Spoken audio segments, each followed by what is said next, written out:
Шинэ сэргэлтийн бодлого, зам тээврийн сэргэлт, салбарын хөрөнгө оруулалтын шуулга уулзалт 2023.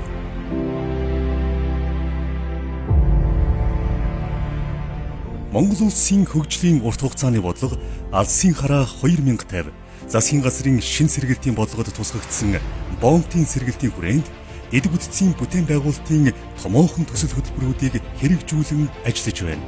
Бомбын сэргэлтийн хүрээнд шинээр 2966 км хатуу хужилттай автозам, 3358 км төмөр зам барьж, 13 аймагт төмөр замын дэд бүтцийг байгуулж, 11 бомбыг хатуу хужилттай автозам, 4 бомбыг төмөр замаар холбох, агарын тээврийн либералчлалыг өргөжүүлэх бодлогын томоохон зорилтыг дэвшүүлэн ажиллаж байна.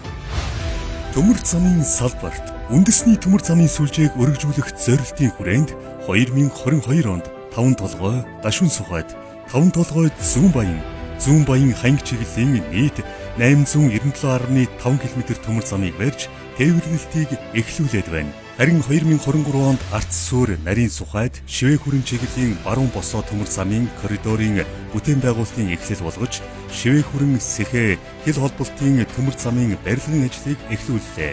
Ийхүү баруун босоо чиглэлийн 1255 км төмөр замын бүтээн байгуулалт эхэллээ.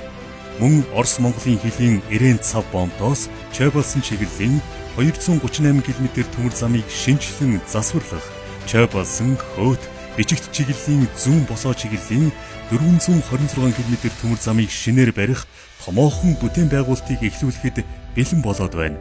Ингэснээр Орос Хятадыг холбосон зүүн босоо чиглэлийн 650 км төмөр замын коридор болж өргөжих юм. Сайн шанд баруун урт Хөөт чиглэлийн 394 км төмөр замыг төр хувийн хөвшлийн түншлэлийн хүрээнд хэрэгжүүлэх сонгож шалруулалтыг ойрын хугацаанд зарлана.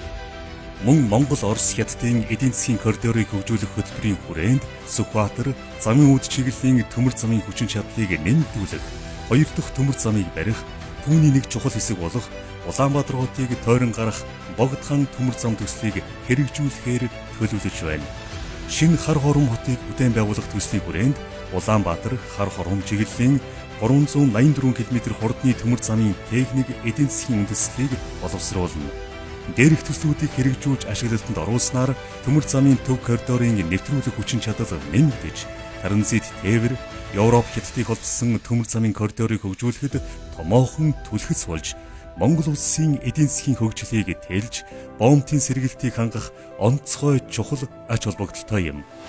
Автозамын салбарт Алсын хараа 2050 бодлогын хүрээнд 16060 км хатуу хужилттай автозам, үүнээс бомбын сэргэлтийн хүрээнд 2966 км хатуу хужилттай автозамыг барьж ашиглалтанд оруулахаар төлөвлөд байна. Дэд өнгөрсөн 2022 онд Орос Монгол Хятадыг холбосон Азийн автозамын сүлжээний баруун босоо тэглэхийн 745 км замыг бүрэн ашиглалтанд оруулсан билээ. Энэхүү автозам нь Монгол улсыг хоёр хөрш Аз Европтой холбосон 2 дахь коридор болж транзит тээврийг гүйцэтгэж эхэллээ.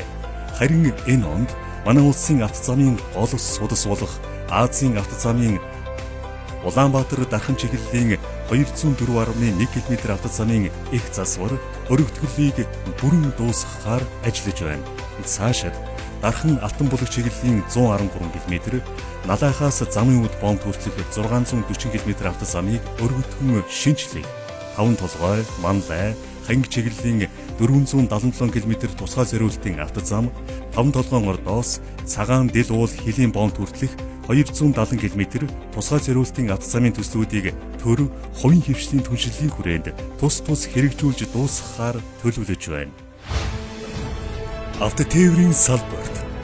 Автотээврийн салбарт бүс нутгийн эдийн засгийн дэд бүтцийн сүлжээнд холбогдож, эдийн засгийн эрчимтэй өсөлтийг хангах, экспортыг нэмэгдүүлэх суурь нөхцөлийг бүрдүүлэн олон улсын чанартай 8 хилийн бомбын хүчин чадлыг сайжруулах, ачаа тээврийн терминал байгуулах зорилтыг тавьсан. Дашун Сухайд бомбод жилд 10 сая тонн нүүрс шилжүүлэн ачих хүчин чадалтай Чингэлэг тээврийн терминал, автомат удирдлагат жолоочгүй тээврийн хэрэгсэл AGV тээврийг нэвтрүүлж, мөн Шивээ хүрэн бомбод Чингэлэг тээврийн терминал байгуулан ашиглалтанд орууллаа.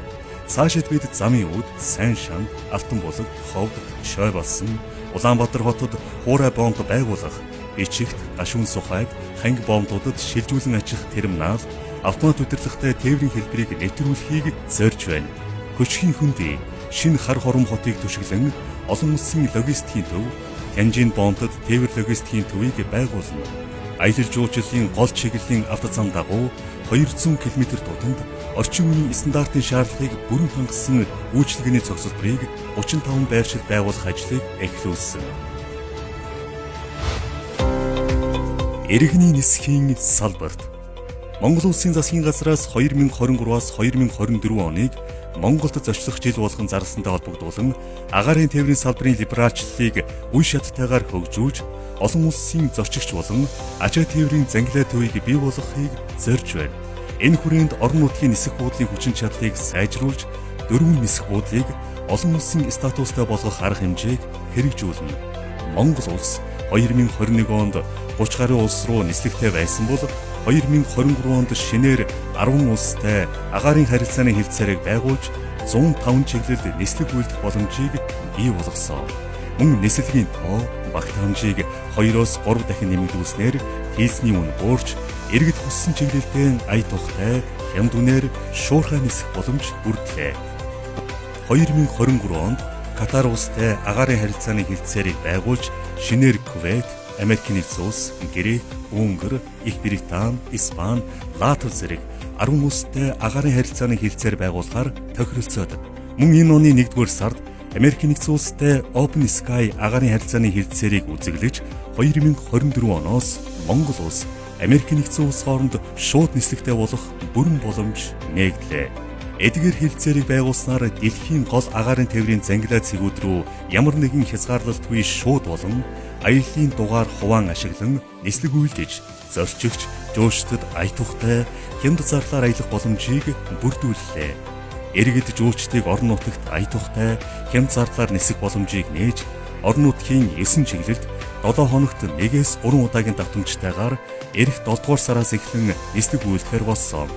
Үүнээс гадна орон нутгийн нисэх буудлын ашиглалтыг сайжруулж, хүчин чадлыг сайжруулах зорилтын хүрээнд өндөр хаан нисэх буудлын зэрэглэлийг 3C болгон нэмэгдүүлэх төслийг Кувейтийн сангийн хөрөнгөөр хэрэгжүүлж байна.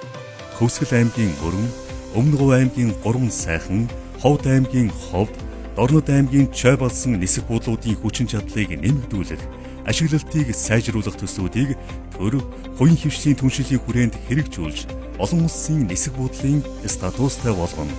Агаарын тээврээр 2023 оны эхний 5 сард 561 мянган зорчигч тээвэрлээд байна. Энэ нь 2022 оны мөн үетэй харьцуулахад олон улсын зорчигч 248 хувиар, орон нутгийн зорчигч 26 хувиар тус өссөн өндөр үзүүлэлт юм. Хөрөнгө оруулагч та бүхнийг Монгол Улсын засгийн газрын шин сэргэлтийн бодлогод тусгагдсан эд бүтцийн төсөл хөтөлбөрүүдийг хэрэгжүүлж, хөгжлийн замаар хамтдаа алхахыг урьж байна. Монгол Улсын зам тээврийн хөгжлийн яам.